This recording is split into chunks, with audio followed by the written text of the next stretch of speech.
ሰላም ከመይ ትውዕሉ ክቡራት ተኸታተልቲ ጾላ ሚድያ ንሎሙን ዕለታዊ ዜናታት ቅድም ምሽት ተሓይዘልኩም ተረኺበ ኣለኹ ቅድሚ ግን ክቡራት ተኸታተልተይ ክሳብ መወዳእታ ሳብስክራይብ ላይክ እንዳገበርኩም ክትከታተሉ ብክብሪ ይዕደም ብፍላይ ላይክ ምግባር ነዛ ቪድዮ ናብ ብዙሓት ተዓዘብቲ ንክትበፅሕ ስለ ዝሕግዘኒ ላይክ ጌርኩም ክትጅምሩ ብትሕትና ይሓተኩም ሰናይ ምክትታል ዳዊት የማነ ንጋንቱ ባይክኤድ መሪሑ ኣብ ዙር ሮማንያ ክሳተፍ ምዃኑ ጋንቱ ሓቢራ ኣላ ዙር ሮማንያ ዓመታዊ ኣብ ወርሒ ሓምለ ዝካየድ ናይ 4 መድረኻት ውድድር እዩ ዝተፈላለያ ናይ ወርልድ ቱርን ኮንቲኔንታል ጋንታታትን ከዓ ኣብዚ ውድድር ንምስታፍ ድልዋት ኮይነን ኣለዋ ሓንቲ ካብተን ኣብ ዙር ሮማንያ ናይ ምስታፍ ዕድመ ዝቐርበለን ጋንታታት ጀርመናዊት ባይክኤድ እያ እዚ ዙር ካብ ዕለት 3 ሓምለ ጀሚሩ ክሳብ ዕለት 6 ሓምለ ክካየድ ብጠቕላላ ከዓ 4 መድረኻት ክሽፈን እዩ ባይክኤድ ድሮ ነዚ ውድድር ዝኾነዋ ተቐዳደምቲ ብምሕራይ ነዚ ውድድር ኣብ ምድላው ትርከብ ሓደ ካብቶም ነዚ ውድድር ተመሪፆም ዘለዉ ተቐዳደምቲ ከዓ ኤርትራዊ ዳዊት የማነ እዩ በዚ እውን ዳዊት ናይ ሻምፒዮን ኤርትራ ተሳትፍኡ ዳርጋ ዘብቅዓ ይመስል ጀርመናዊት ባይክኤድ ኣብ ናይ ግዜን ዓቐብን ካብቶም ካሕሎም ተቐዳደምታ ሓደ ኤርትራዊ ዳዊት የማነ እዩ ምሳ ጋንታ ንልዕሊ 5 ዓመታት ብምፅናሕ ከዓ ኪኖ ናይ ጋንታ ናብ ሴትራቤት ዝቐረበ ርክብ ምስ ኣባላት ጋንትኡ ክሃነፅ ክኢሉ እዩ ባይክኤድ ብተደጋጋሚ ግዜ ዳዊት የማነ ኣብነት ትዕግስትን ዲስፕሊን ጌራ ትገልፆ ካብኡ ሓሊፋ እውን ነቲ ፍሉይ ቃንዛ ናይ ምፅማም ክእለቱ ክትውድሰ ትርአ ዳዊት ማለት ዋላ እውን ኣብ ከቢድ ቃንዛ ከሎ ፍሽኽታ ዘይፈሊ ንምክሓሉ ተቐዳዳማይና እዩ ብምባል ከዓ ትገልፆ ዳዊት የማነ ምስ ባይክኤድ ኮይኑ ኣብ ዝተፈላለየ ክፍለ ዓለም ውድድራት ብምክያድ ዓበይቲ ዓወታት ሰኒዱ እዩ ሎሚ ዓመት ከዓ ኣብ መንጎ ክልተ ኤርትራውያን ኣሕዋቱ ይኤል ሃብተኣብን ሚልክያስ ማእከለን ብምዃን ንካልእ ናይ ጋንታ ዓወታት የቋምታ ኣሎ ሚልክያስ ማእከለን ይኤል ሃብተኣብን ኣብ ሻምፒዮን ኤርትራ ስለዝሳተፉ ግን ኣብ ዙር ሮማንያ ኣይክሳተፉን እዮም ዳዊት የማነ ግን ኣብቲ ብቕፅበታዊ ውድድር ክዛዘም ትፅቢት ተገይርሉ ዘሎ ሻምፒዮን ኤርትራ ኣይክሳተፍን እዩ ባይክኤድ ዋላ እኳ ዳዊት የማነ ኣብ ሻምፒዮን ኤርትራ ክሳተፍ እንተዘይሰደደቶ ብመገዲ ይኤል ሃብተኣብን ሚልክያስ ማእከለን ግን ናይ UCI ነጥቢ ንምምዝጋብ ዓሊማ ኣላ ብፍላይቲ ንቢንያም ግርማይ ንመጀመርያ ግዜ ክገጥሞ ተዳልዩ ዘሎ ውልዶ ኣባለ ሚልክያስ ማእከለ ብቐዳምነት ይጥቀስ ህላወ ቢንያም ግርማይ ኣብ ሻምፒዮን ኤርትራ ርጉፅ እንተኮይኑ ካብ ሚልክያስ ማእከለ ሓያል ብድሆም ዝገጥሞ ብኣግኡ ፍሉጥ እዩ ካብዚ ወፃኢ እውን ባይክኤድ ብመገዲ ይኤል ሃብተኣብን ሚልክያስ ማእከለን ኣቢላ ንናይ መንእሰያት ውድድር ክትዕወተሉ ግምት ኣሎ ሚልክያስ ወይ ዩኤል ሻምፒዮን ኤርትራ ትሕቲ 23 ዓመት ንምዃን እንተበቂዖም ዓመት ሙሉእ ብባንዴራ ሃገሮም ዝወቀበት ማልያ ለቢሶም ክወዳደሩ እዮም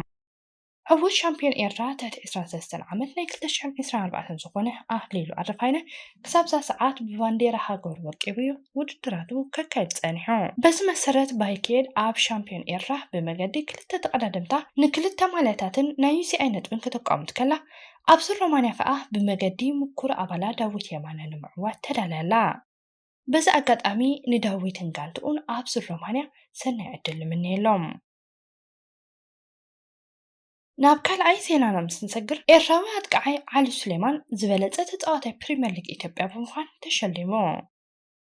ዓሊ ሱሌማን ንሃገራዊት ጋንታ ኤርትራ ትሕቲ 20 ዓመት ወኪሉ ንምፅዋት ኣብ 2021 ናብ ባህር ዳር ኢትዮጵያ ድሕሪ ምእታው ኣብ ውሽጢ ሓፂር መዓልታት እዩ ናይ ኮንትራት ፃውዒት መፂዎ ብኡ ከዓ ምስ ጋንታ ባህር ዳር ተፀንቢሩ ምስታ ጋንታ ኣብ ዘካየዶ 99 ግጥማት ከዓ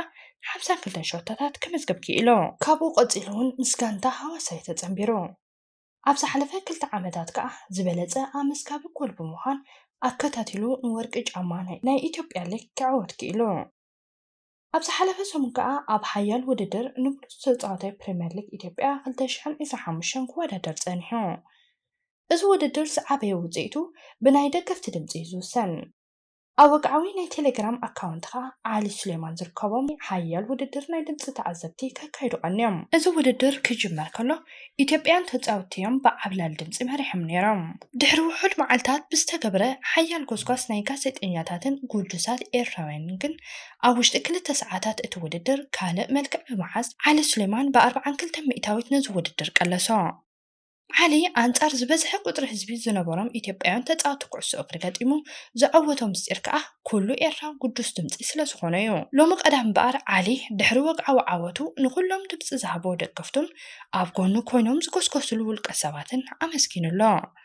በዚ ኣጋጣሚ ንዓሊ ስሌማን ኣብ ዝቕፅል ጉዕዞኡ ሰናይ ዕድል ንምነየሉ።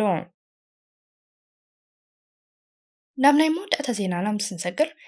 ኤርትራዊ ሽወደናዊ ኣጥቃዒ ኒውካስል ዩናይትድ ኣሌክሳንደር ኢሳቅ ንሽልማት ብሉፅ ተፃዋታይ ማሕበር ፕሮፌሽናል ፉትቦለርስ ኣሶሲሽን ዓዲ እንግሊዝ ተሓፂሎ። ፕሪምየር ሊግ ዓዲ እንግሊዝ ዓመታዊ ንዝተፈላለየ ሽልማታት ንብሉፃት ተፃወቱ ይዕድል እዩ። ሓደ ካብቲ ሽልማታት ከዓ እቲ ብማሕበር ፕሮፌሽናል ፉትቦለርስ ኣሶሲሽን ዝወሃብ ሽልማት እዩ። ኣብዚ ናይ 2025 ዓመት ሽልማት ከዓ 6 ተፃወቲ ደቂ ኣንስትዮን ደቂ ተባዕትዮን ብፍሉይ መገዲ ሕፁያት ኮይኖም ኣለው። ሓደ ካብቶም ተፃወቲ ከዓ ኤርትራዊ ሽወደናዊ ኣሌክሳንደር ኢሳቅ እዩ። ኢሳቅ ነዚ ሽልማት ዘሕፀዮ ምክንያት እቲ ጋንትኡ ድሕሪ 70 ዓመት ዋንጫ ንምዕታራ ድሕሪ ዝገበሮ ኣበርክቶን ኣብ ፕሪምየር ሊግን ካልኣይ ዝበለፀ ኣመዝጋቢ ጎል ኮይኑ ብምዛሙ እዩ። ኣብ ጎኑ ከዓ ዴክላን ራይስ ካብ ኣርሰናል፣ መሐመድ ሳላሕን ማካሊስተርን ካብ ሊቨርፑል ከምኡውን ኮል ፓልመር ካብ ቸልሲ ሕፁያት ኮይኖም ኣለው። እዚ ሽልማት ዝዓበየ ዕድሉ ንመሐመድ ሳላሕ ዝኾኑ እኳ እንተመሰለ በዚ ኣጋጣሚ ንኣሌክሳንደር ኢሳቅ ዓወት ንምነየሉ። ክቡራት ተከታተልተይ ናይ ሎሚ መደብና ነዚ ይመስል። ብዘቕረብኩልኩም ትሕዝቶ ዓጊብኩም ክትኮኑ ተስፋ ይገብር። እዛ ቻነል ንምዕባይ ግን ሳብስክራይብን ላይክን ክትገብሩለይ ደጊመ መሕፀነኩም። ኣብ ዝቕፅል መደባት ብሰላም ይራኽበና። ስሰናዩ